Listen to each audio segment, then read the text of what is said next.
Om Namo Bhagavate Vasudevaya. Om Namo Bhagavate Vasudevaya. Om Namo Bhagavate Vasudevaya. Om Namo Bhagavate Vasudevaya. Om Namo Bhagavate Vasudevaya.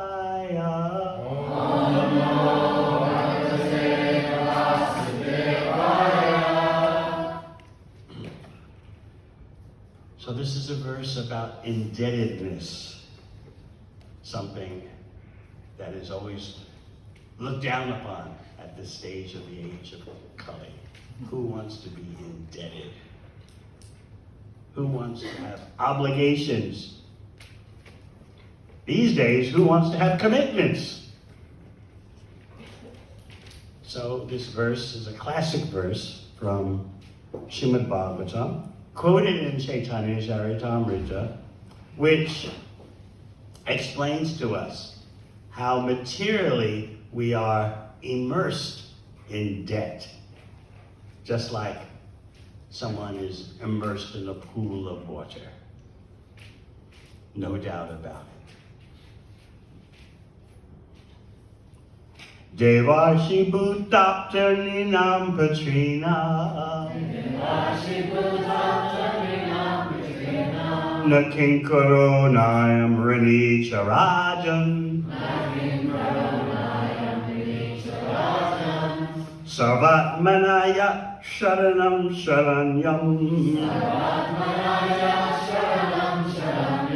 Gato Mukundam Paridritya Kartam Devarshi Bhutaptaninam Patrinam Nakinkaro Nayam Rini Charajan Sarvatmanaya Sharanam Sharanyam Gato Mukundam Parihritya Kartam Devarshi Bhutaptaninam Patrinam Nakinkaro Nayam Rini Charajan Sarvatmanaya Sharanam Sharanyam Gato Mukundam Parihritya Kartam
Vaishnavis.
So I'll read the word for words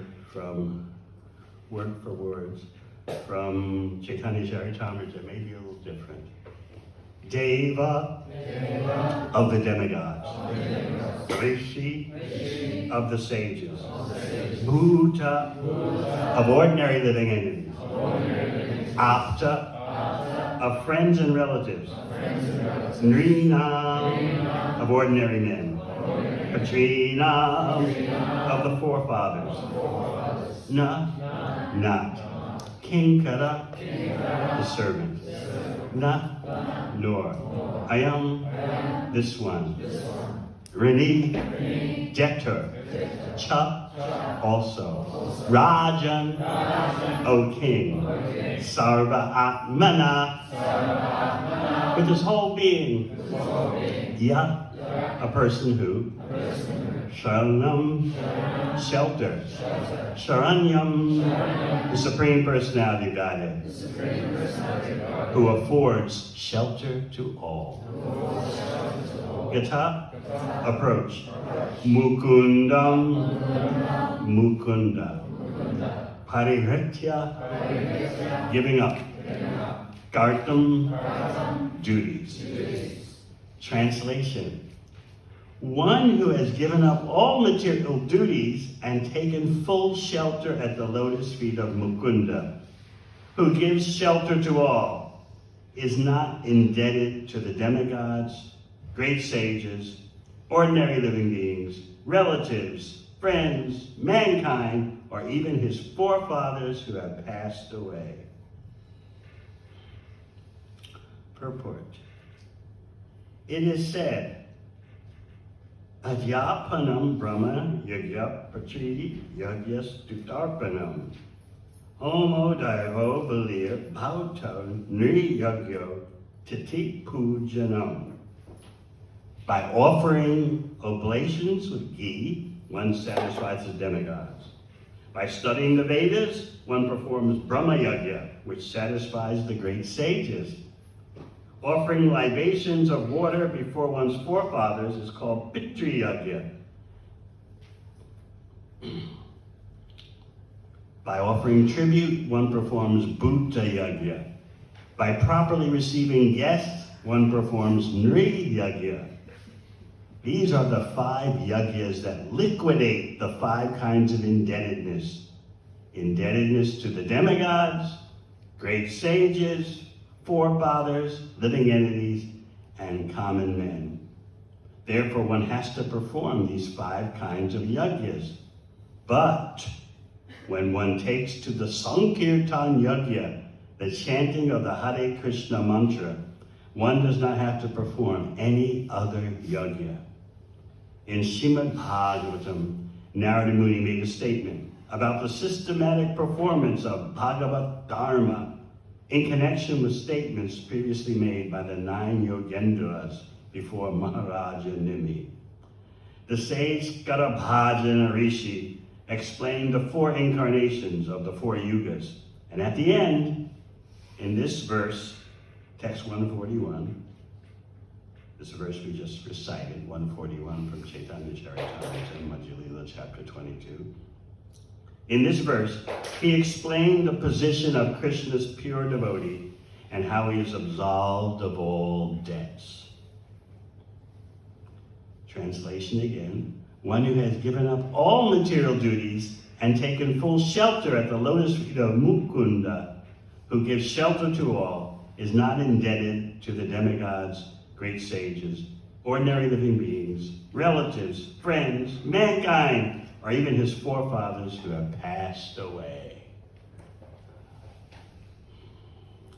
Om Jnana Timirandasya Jnananjana Shalakaya Chakshur Militam Yena Tasmai Shri Gurave Namaha. Jai Shri Krishna Chaitanya Prabhu Nityananda Shri Advaita Gadadhara Srivasadi Gaur Bhakta Vrinda. Hare Krishna, Krishna Krishna, Hare Hare, Hare Rama, Rama Rama, Hare Hare.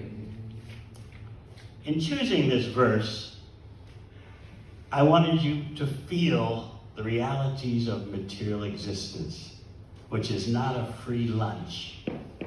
It's not a free ride. We like to feel that way because we're denizens of Kali Yuga, which means we ignore all external realities and all spiritual realities. And we just focus on our mind and senses. And the mind and senses of anyone who happens to be close to us. That's it. In the age of Kali, a prominent symptom is no mercy, no compassion. As long as disasters are not happening to me, then let the world go on. Sometimes persons are severely affected by disasters to others. I was seeing in the news how there was a wedding. This was somewhere in the USA. And the same day of the wedding, as the couple were leaving the reception to go wherever they were going, some drunken driver, driving 3 times the speed limit, slammed into the wedding party's car. Most were severely injured, but the bride was finished. So you wonder, when such things happen, what kind of world is this? Why, on such a glorious day, one of the pinnacles of human material happiness, how could such a thing happen? Who's in charge of this universe? Who's allowing such things to happen? You can just visualize the roller coaster ride. Hours before there was the ceremony, and all the friends and relatives have gathered, and then the reception, and then tragedy strikes and the bride is dead. You wonder, what is this? Well, it didn't happen to me, so, life is tough. As long as it doesn't happen to me or anyone that I know. So in this way, we put off such tragedies. We separate ourselves from them. We may empathize for a while. Oh, horrible. I don't know how I could have lived through such a situation. But we bounce back sooner or later, most of the time, and get back to the real business of life, which is, how am I going to be entertained? How am I going to enjoy? How am I going to be happy for as much time as possible?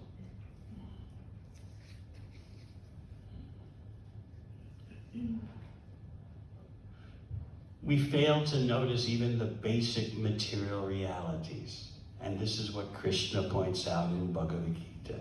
Janma Mrityu Jara Vyadi Dukkha Doshana Darshana. We don't see the dosha, the fault. No darshan, no vision of what is really happening. That's why it's so important to hear this reality again and again and again. Because we have this feeling, as we said last night, that we are free.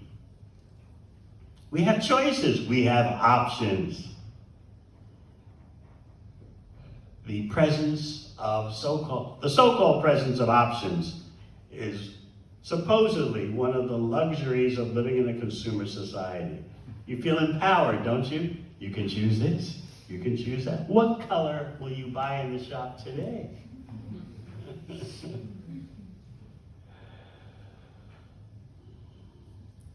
Will it be this perfume or that cologne?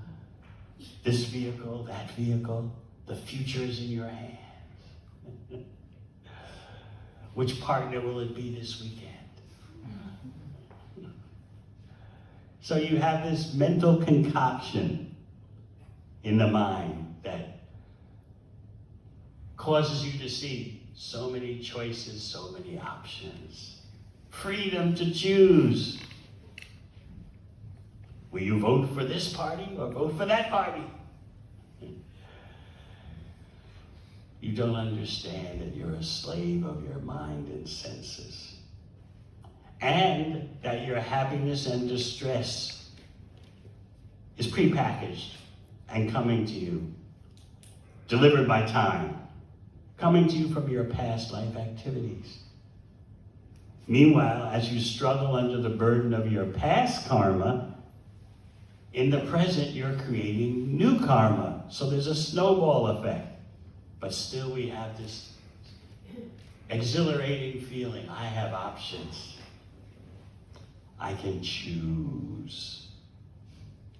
This overemphasis on independence and choice was not, it's actually a very recent phenomenon if you study human history. For most of human history, the situation you were born into, that's the way it is for the rest of your life. Your choices were dictated by your family, by your class, and by your religion. Everything was all laid out for you. That's considered barbaric these days. Just throw it all off. All obligations, all expectations. Keep your hands off my body. Don't tell my body what it should be doing.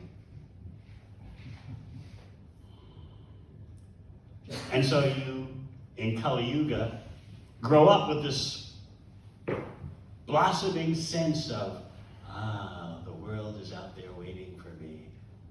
And you have expectations of the world, that the world should bring happiness to me.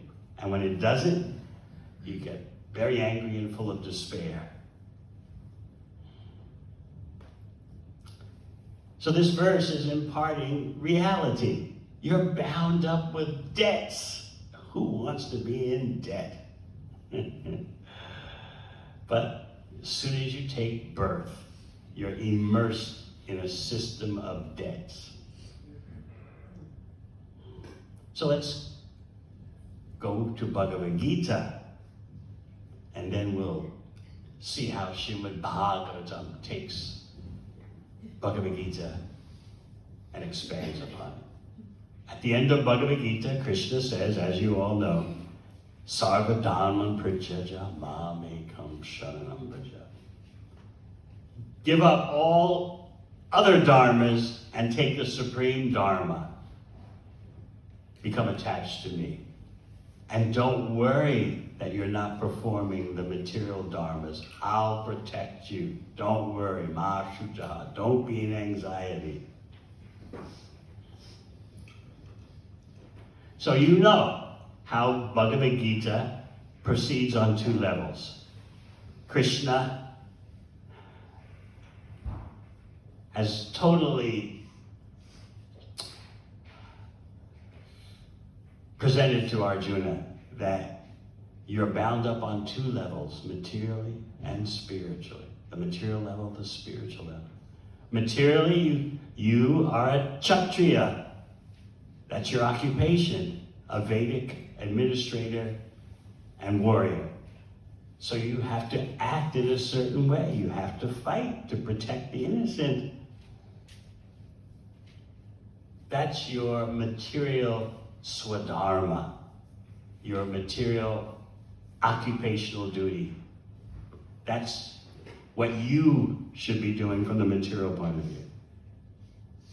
And then, on the spiritual platform, which is obviously most important, you're my part and parcel. Mamai Vamsho Jiva Loke Jiva Bhuta Sanatana. You're my own. Therefore, you should carry out my order. So Krishna in Bhagavad Gita has Arjuna tied up in two ways, materially and spiritually. This term swadharma,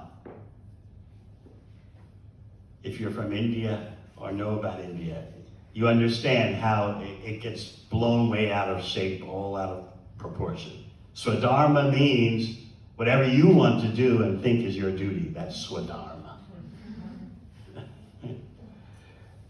So sometimes, I was speaking about this in Sydney a few days ago, how I've seen marches, protest marches, or maybe not protest marches, but just marches for persons marching and chanting as they march. Work is worship, duty is God. Work is worship, duty is God. And so, it's not uncommon in India that you ask someone, what is your spiritual practice? And they reply, I work. Krishna says, do your duty. I'm working. I'm working very nicely. And I'm doing my duty. That is bhakti. So swadharma, swa your own, dharma, occupational duty, becomes whatever you want it to be. I'm arranging for my car to be washed on Sunday. That's swadharma. I'm doing my duty. But that is not what material dharma is, and of course it's not what spiritual dharma is. Material dharma means chaturvarnya maya srishtam guna karma vibhagasha, the four occupational orders that Krishna says are his system. That's material dharma. That's your material swadharma. Who knows anything about that today? You go to the university, they don't try to ascertain what is your material dharma in terms of your propensities, your psychophysical propensities. No, just sign up for this course, that course, make the big debts. Don't worry. Study French literature, anthropology, industrial design. Study something during the day and party at night. It'll all work out. That's swadharma.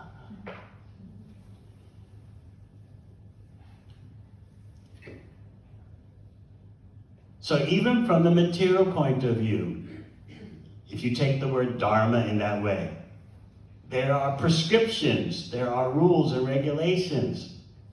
There is proper behavior. That's why Krishna is chastising Arjuna, first from the material platform, and then from the spiritual platform, because real dharma is spiritual.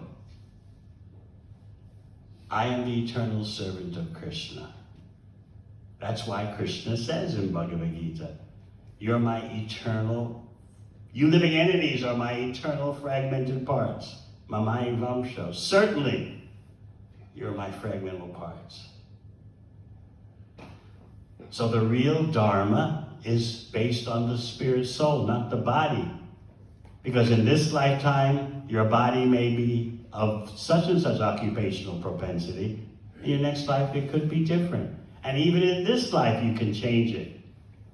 Because you're classified in your material occupation, not by birth, but by guna and karma, by your qualities and activities. So that can change even in this life. If you change your qualities and activities, your varna, your occupation changes.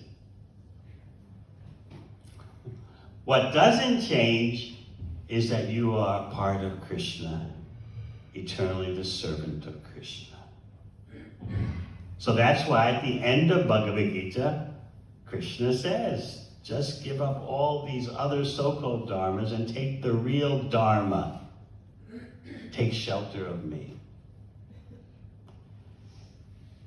So in this verse from the 11th canto, quoted in Chaitanya Charitamrita, we see the results of someone following the real dharma, taking shelter of Krishna. We see that even though someone who takes birth in this world as a human being has so many obligations, if they take shelter of Krishna, they are no longer bound by such obligations.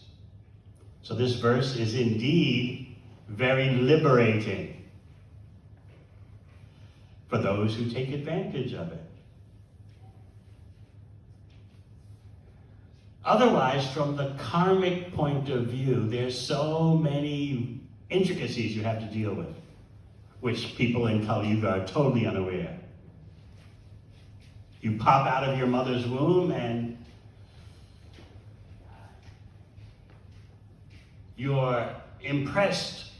What's impressed upon you is that there's a world of choices waiting for you. Maybe some of you can remember when you were younger.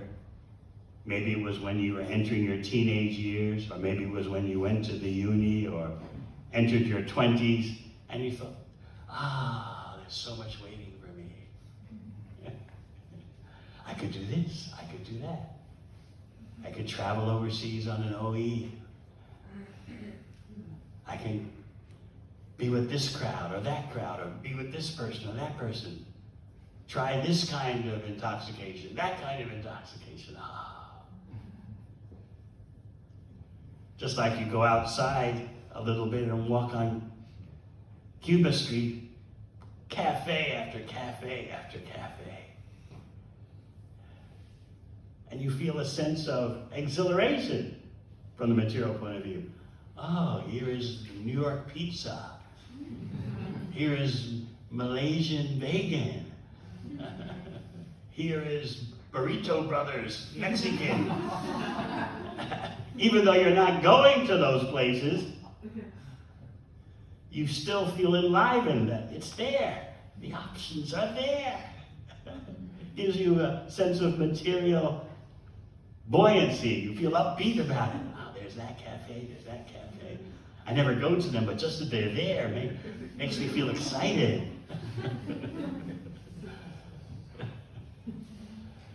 Then you walk past places like Slow Boat Records. Oh, they have so many, what do you call them, vinyl? Vinyl from antiquity, all adding to the culture. A bookshop here for those who still read books. And various exotic boutiques.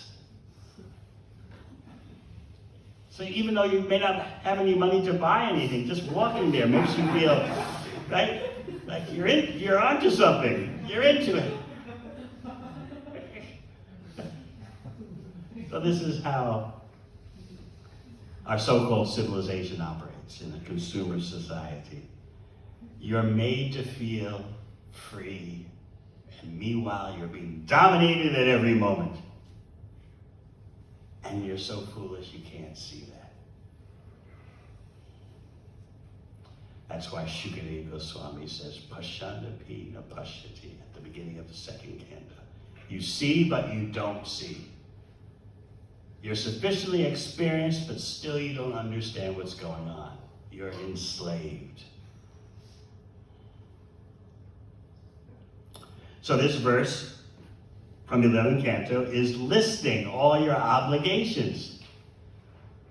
Each one is onerous. It's very heavy weight pushing down on you.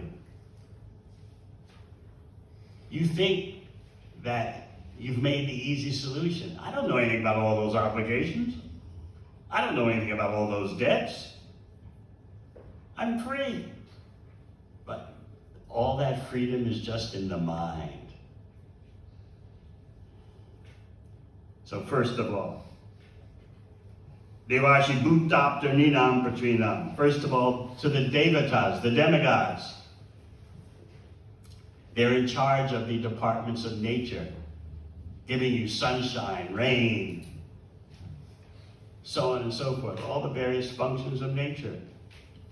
Of course, who accepts that there are devatas in charge of the departments of nature? Nature just functions automatically out of nowhere on its own.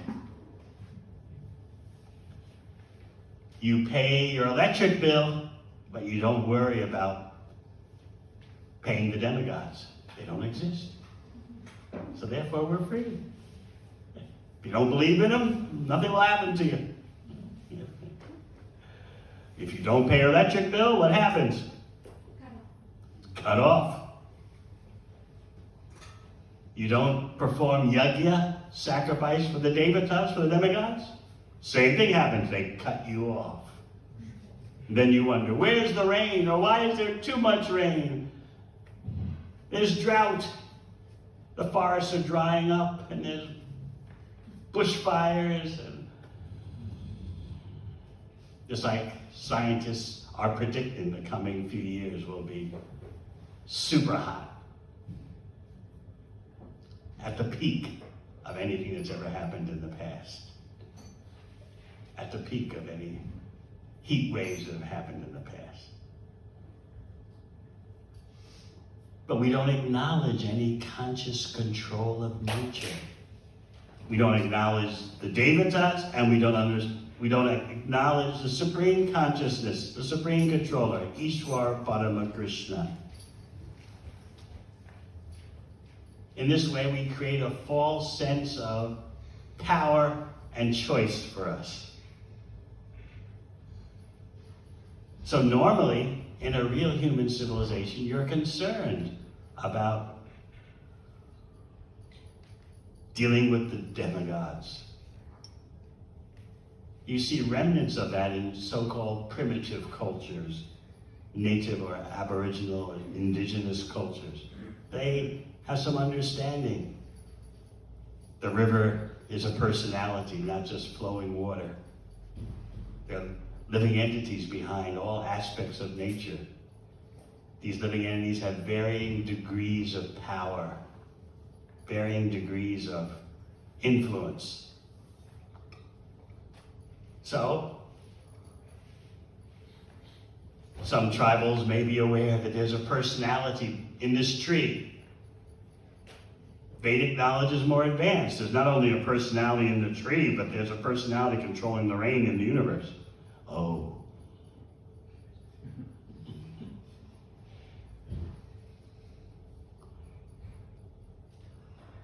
In even educated circles in Western society these days, there's a push to integrate indigenous knowledge with scientific knowledge, because people are thinking, at least the indigenous people knew how to live in harmony with nature. Our science has destroyed that harmony. So maybe we should consider more seriously the indigenous knowledge. Just like in New Zealand, was it the Wanganui River was given personal rights as a person, in accord with indigenous knowledge. That's legal in New Zealand. Here in Bhakti, with the knowledge of Bhagavad Gita and Srimad Bhagavatam, we don't simply acknowledge that there's a personality of the river. We acknowledge there's a personality controlling the rain of the universe. Oh no, that's mythology. So you just see the contradiction. It's cool to, like when I was in the USA, some university professors were telling me, we've heard that New Zealand has given personal rights to a river. That's so advanced.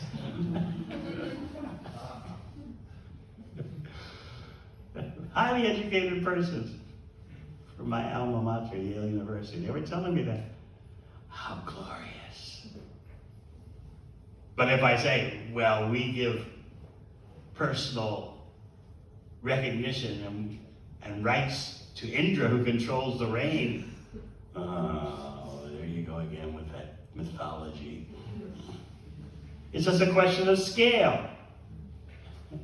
Same principle. Behind everything is consciousness. All living forms, all functions of nature, there's consciousness. So why just become fascinated with a river personality? Why not the Supreme Personality of Godhead? Oh my God. They've gone way off now.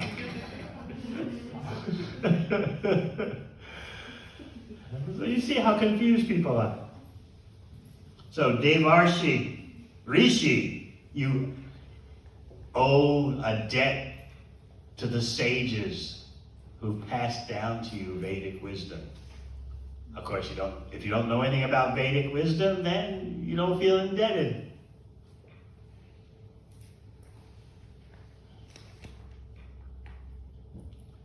To a lesser degree, sages are there in every culture at some point. Maybe not now, but at some point in the history of a culture, there are supposedly wise persons with some fragments of knowledge. In any case, you're indebted to the rishis, the sages of your society. Devarshi Bhutapta, Bhuta, ordinary living entities. Do you ever think how you're indebted to the bees that pollinate? Of course, to the cows.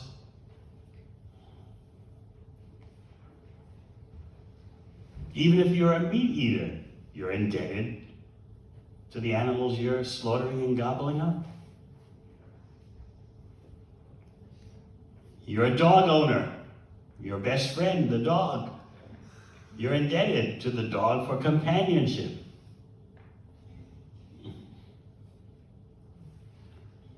So we're dependent on so many creatures, non-human creatures. You wake up in the morning and you hear the tui birds chirping, if you've got the Kiwi magic. You hear the tui birds, you're indebted. They're singing so melodiously. You just think, oh, how nice it is being in nature at Nukupta Vraj, hearing the birds. But ordinarily, that hearing creates a sense of indebtedness. Even for the earthworms, if you know anything about real agriculture, organic agriculture, the earthworms aerate the soil. So you're indebted to the earthworms. We're indebted in so many ways to so many living entities. Apta, Devarsha Bhutapta. So, Apta means family and friends, relatives. You're indebted. Often these days, parents don't have a clue how to raise their children properly, but they make an attempt. And so that makes you indebted. And it's certainly you're indebted if the family has some kind of goodness, even material goodness, that it passes on to the children. Just like it used to be that even if there was an argument ongoing between the husband and wife, they would stay together for the sake of the children. Now that's considered ridiculous. The best thing you can do for the children is that they see their parents are happy. If the parents are happier, separated, divorced, that's the best thing for the children.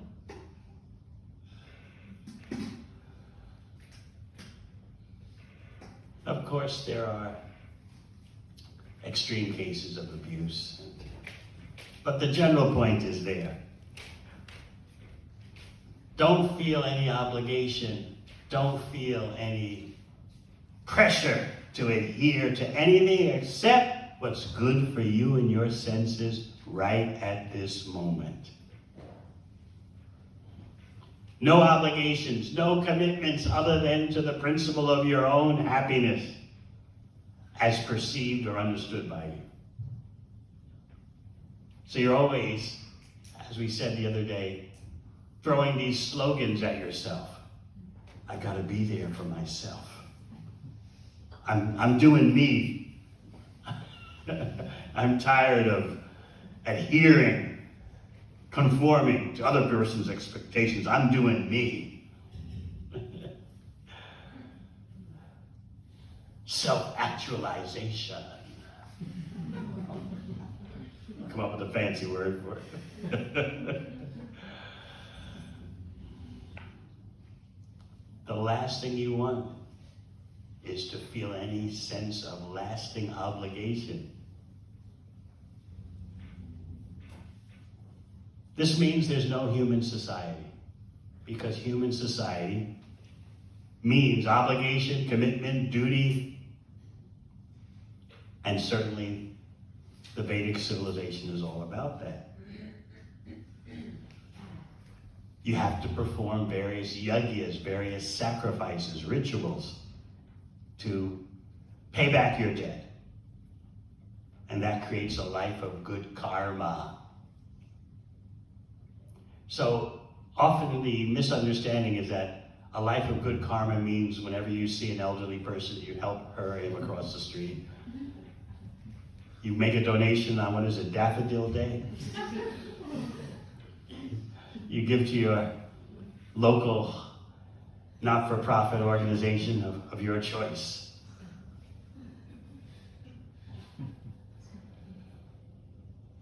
So many money can tell you all about the world of volunteers. So many organizations want volunteers. So you can step forward. And you may think, well, that's the extent of the good karma I'm doing. But the whole path of karma, karma kanda, is so intricate. You've got to acknowledge the devatas, you've got to acknowledge the rishis, the sages, you've got to acknowledge your debt to other living entities, and your debt to your family. What else?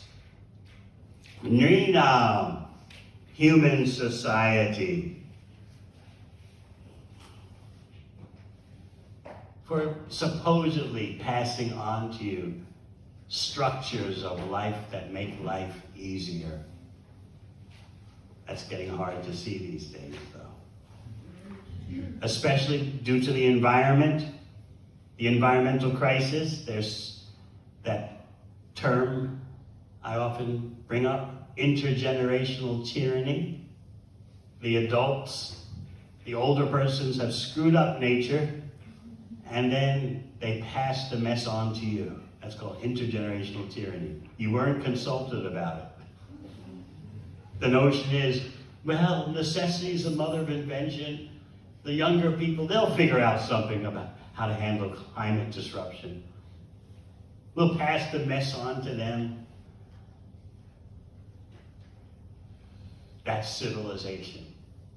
So it's getting very difficult to feel any sense of indebtedness or obligation to human society, because human society is actively destroying their own habitat.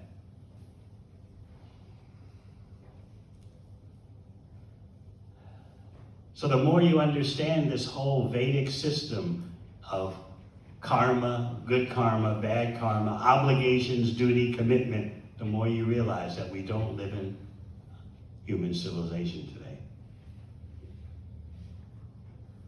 And we're not finished.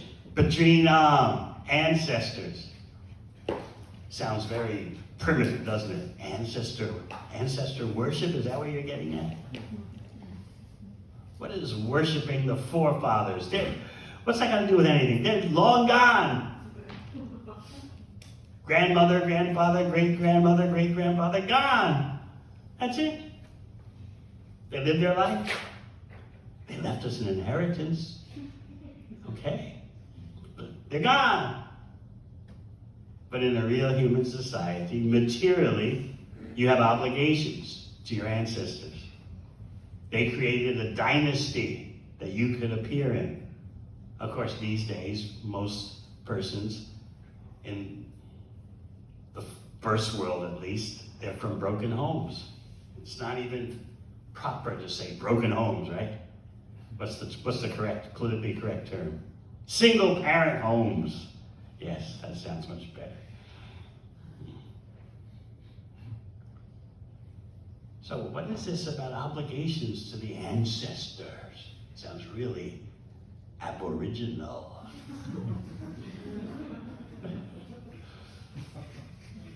Like some hill tribes from India or something.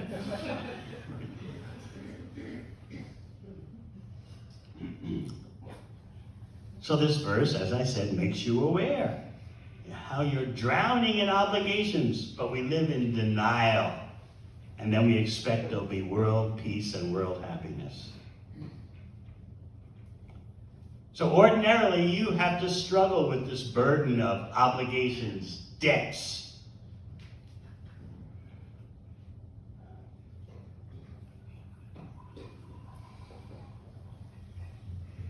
But when you take to bhakti, there's a different arrangement. So we have heard in the purport that you can liquidate your obligations through the path of karma. But if you take shelter of Krishna, you have no more obligations. You've watered the tree at the root. And Krishna says, don't worry, I'll protect you from all obligations, all debts. So as we read in the purport, but when one takes to the Sankirtan Yajna, the chanting of the Hare Krishna mantra, one does not have to perform any other yajna. So taking to the Sankirtan Yajna, the sacrifice of chanting the Hare Krishna mantra, is exactly what Krishna refers to at the end of Bhagavad Gita when he says, surrender to me.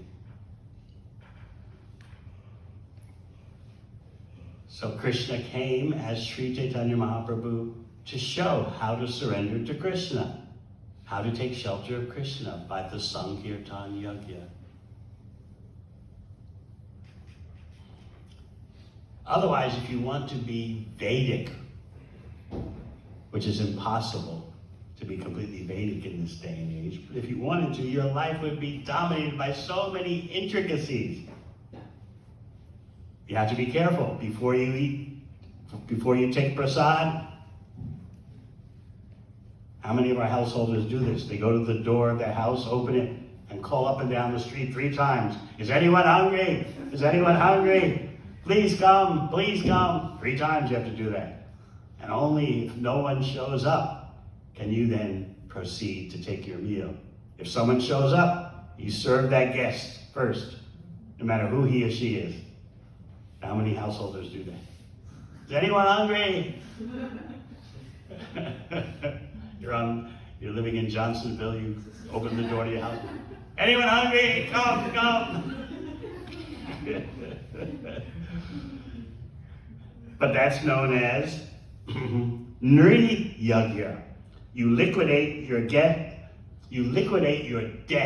to human society by receiving guests. Very complicated. You remember from Krishna book about Maharaj Nriga. Everyone knows that one, yes? He was such a profuse charity giver. His charity to brahmanas couldn't be calculated. Thousands of cows he'd give away, each cow decorated with gold and jewels and embroidered cloth.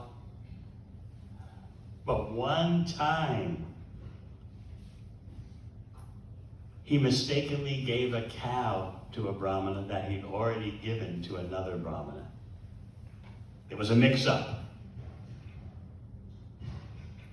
the cow slipped back into the original herd, and then Maharaj Niga gave the cow again with thousands of other cows to another Brahmana.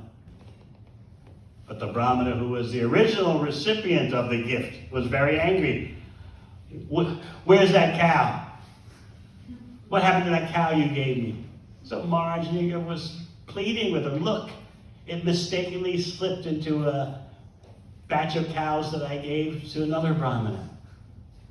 Maharaj Niga was trembling. I don't want to be cursed. You Brahmanas can curse persons. Don't curse me. It was just an innocent mistake. Why worry about that one cow? I'll give you 1,000 cows in place of that one. Let's get over it. But the Brahmana, obviously not a high quality Brahmana, was quite attached. No, it's that one cow that you gave to me, and you gave that one cow to someone else. Therefore you are doomed. So Maharaj Niga pleaded, don't ruin my karma, please. I don't want to offend a Brahmana.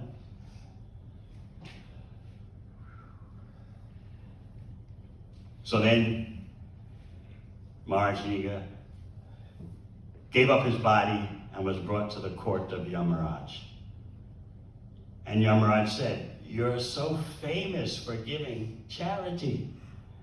You have so much good karma reactions waiting for you to experience. And then there's this little item of your giving a cow that was the property of one Brahmana, but you gave it to another Brahmana. So what do you want to experience first? Your good karma or your bad karma? And Yamaraj gave him the hint. Your good karma is impossible to calculate. But Niga thought he's being very clever. Let's get the bad stuff out of the way first, and then there'll be continuous enjoyment. So he said, no, I'll take the bad karma first. I'll take my punishment for that mix-up with the cow. So his reaction was he became a lizard. So you might say, this sounds very severe. Well, life in this world is not a walk in the park. It is severe.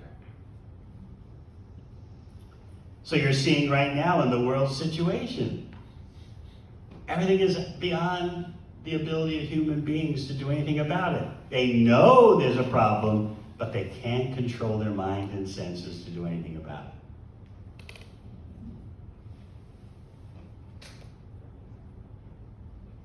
It's said that if you want to come up with a situation that would totally baffle humanity and stymie humanity, render them motionless, you couldn't do better than come up with something like climate disruption. You can just visualize. One news reporter said you can visualize a conspiracy going on at the bottom of the ocean, some evil beings thinking, how can we devastate humanity in such a way that humanity, even though they know what's happening, they can't do anything about it. They don't have the willpower to do anything about it. Such a group of persons making such a conspiracy, they couldn't come up with anything better than climate disruption.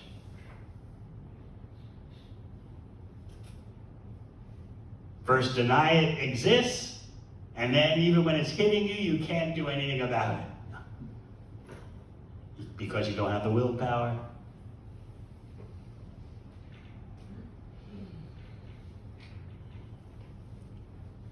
So more and more you'll see human beings realizing we're not in control. We thought we were so powerful, creating such a technological civilization. The technology is becoming more and more intricate, but the human beings themselves are becoming more and more crazy. Just like the internet. Maybe you remember, or maybe you're too young, at the turn of the century when the internet became so prevalent with its social media, everyone was saying, this will bring people together more. This will create democracy because everyone can express their opinion. This will make it so easy to have relationships. What happened? Now there's just lamentation. Oh, it's driving people apart. So much disinformation. You don't know what's real, what's not. What's fake news, what's real news, you don't know. And you haven't seen anything yet. You won't be besieged by just phony emails. You'll be besieged by fake videos, fake photos, fake audio. Someone with just an ordinary laptop can create a fake audio. They can take a sample of your voice and make a file of you saying the most crazy things. They can take, you already know what Photoshop can do. They can make a false photo of you doing so many crazy things. Video is harder because you need a much more powerful technology. You need a much more powerful laptop, computer in your home, but it can be done. It's not that difficult. So this is what will be happening. You just don't know.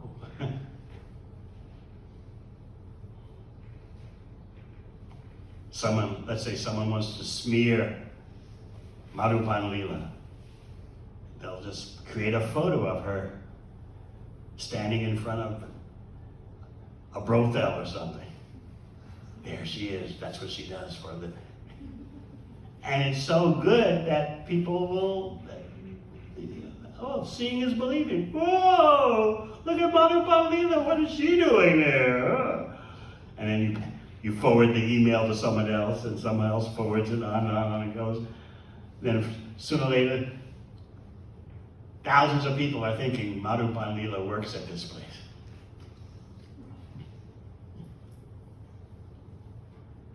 Or you want to do the same thing to Purnananda.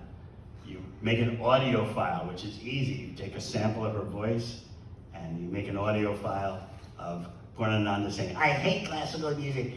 I don't know why I was so exploited.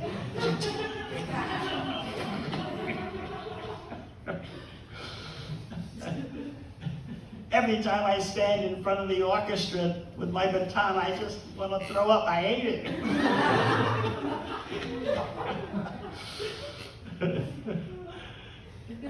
And the ordinary person, you can't tell.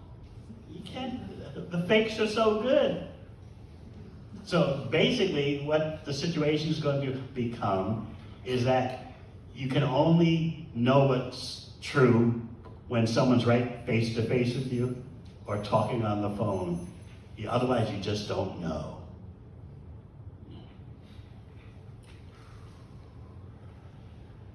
So you're going to see human society become so scrambled. Even more than now. Social media has caused such a mess. You haven't seen anything yet.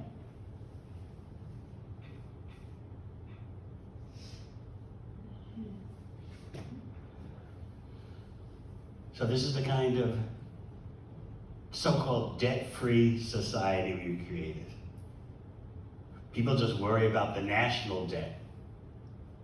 Is the New Zealand government in the red or is it in the black? The Labour Party promised that there would be a surplus, and now there's been just a deficit for 3 years.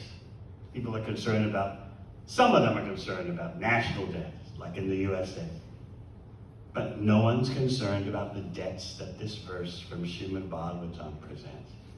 That's considered, primitive knowledge. But if you actually understand the laws of nature, the laws of existence, you understand all these debts. And you're concerned, how am I going to pay off these obligations? I got a student loan for $30,000. You generally finish paying off your student loans 24 years later after you graduate. So that you're conscious of. I studied Greek literature. Piled up a debt of $30,000. Yeah, I know that's there. Greek literature by day, parties by night. You're aware of that.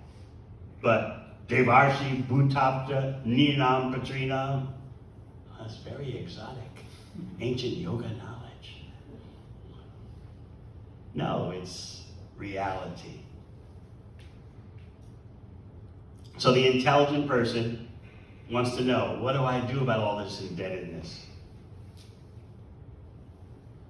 How do I pay back my family if I come from a good home that stayed together? How do I pay that debt back? Society has been good to me. The government's been good to me. How do I discharge my obligations? Even those who take the bhakti often consider these things. But this verse from Bhagavatam is telling you that if you take shelter of Krishna, you have no obligations. That doesn't mean you live recklessly and just be very callous and abrasive. I don't owe you anything, Mom.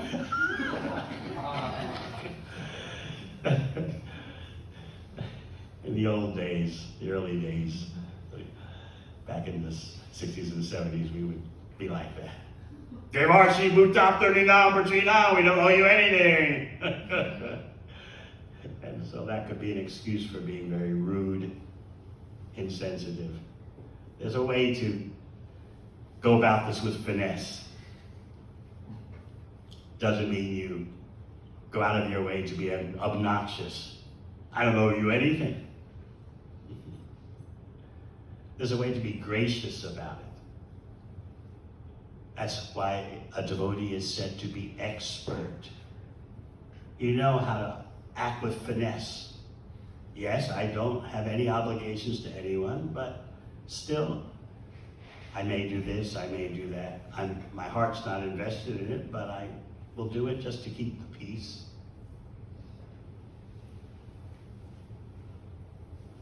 Of course, if you have financial debts, you have to deal with that. Now, I won't pay my credit card because they've already adopted you. I'm saying this because sometimes there can be some fanaticism.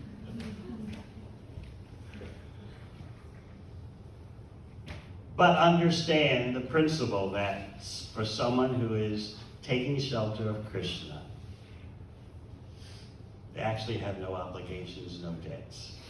In terms of the devatas, the rishis, other living entities, non-human beings, family, human society, forefathers, ancestors, foremothers. You're free from all karmic obligations. That's why Krishna says, surrender to me, I'll take care of all that other stuff. Don't worry. Of course, you have to be engaged in Krishna's service. You have to have taken shelter of Krishna. So whether you live in the ashram or live in your own home, wherever you stay has to be a headquarters for devotional service.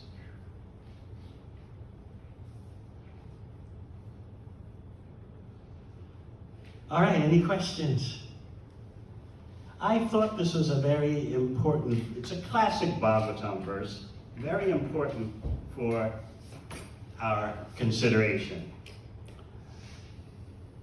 To what extent and why do bhakti yogis honor obligations? So certainly you want to live in society in an honorable way, in a respectful way. while at the same time understanding that you're part and parcel of Krishna, and your number one overriding obligation is to Krishna, because you're not the body, you're not the mind. So we require some guidance. Bhakti is about a guidance culture, so that you can apply this knowledge in an appropriate way without being fanatical or sentimental. This is why a devotee is said to be expert. It's one of the qualities of devotee. You read the Nectar of Devotion.